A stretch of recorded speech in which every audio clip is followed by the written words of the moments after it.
We're inspired by women who have restarted their lives using health and fitness. We hope you are too.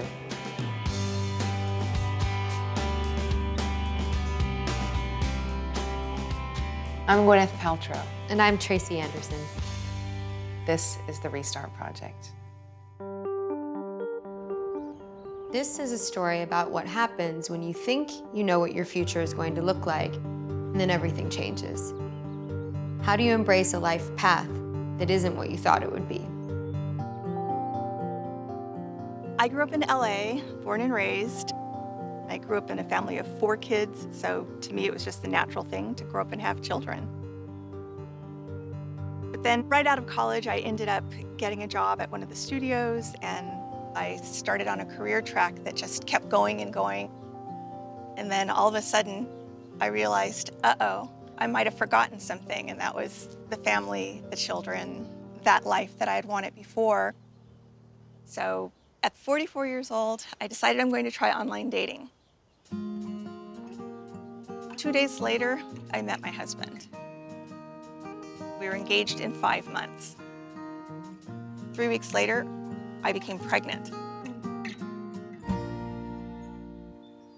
Stacy, I love this. Showing off your arms on Perfect this day. beautiful summer day. It wasn't always that way, though, was it? It wasn't, actually. Can you take No. me through that journey? Sure. Everything seemed like it was perfect. I'm engaged. I'm expecting my first baby at 44 years old. Like a miracle. Something Because, that you wanted. Oh, yeah, And definitely. he wanted as well. Yes, right man, right time. Probably my last shot. But then 8 weeks in, I went to the doctor for my checkup, and I was supposed to hear the baby's heartbeat that day. And the doctor looked very serious, and she just looked at me and said, "There's no heartbeat."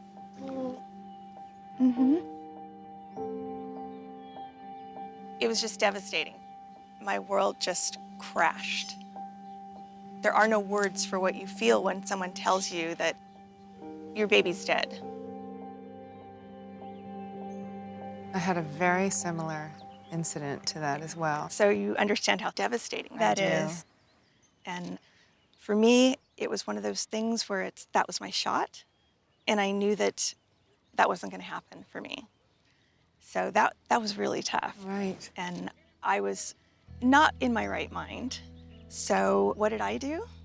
I went to work the next day. I jumped immediately back into my 50 to 60-hour weeks. And you hadn't processed all of the emotions. Not at all.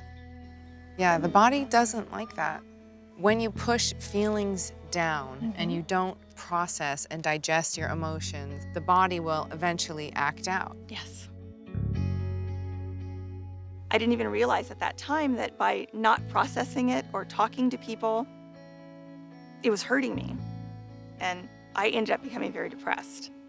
I was not working out. I stopped eating well. I just didn't care. It all came to a head one morning at about 4:30. I just wake up to go to the bathroom and I collapse. Oh, gosh. One side of my body was completely numb. I thought I was having a stroke. I went to the doctor that very morning, and they ran lots of tests, and they found out that my blood pressure was elevated and my cholesterol was 336. Oh, my goodness. 336. Oh, my goodness. That was a huge wake-up call for me. So I decided to start making changes in my life that very day. A, I had to start talking to somebody about what had happened. And B, I had to start working out. And it changed my life completely. I lost about 30 pounds. So now I help other women do that. Hi ladies, it's your coach, Stacy Simon Siegel. I am a free fitness coach. I put women together in virtual groups online, a home-based workout, 25 minutes a day.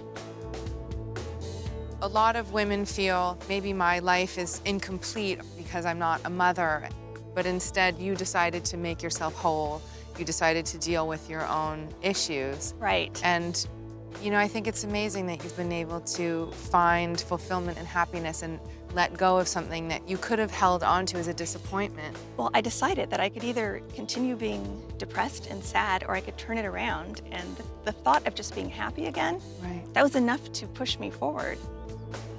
Realizing that I can't have children turned out not to be the end of the world, because it actually put me on the path to something that I really love and enjoy doing. Now it's just me and my husband, and we're at a great place where we're happy with that, and life is good.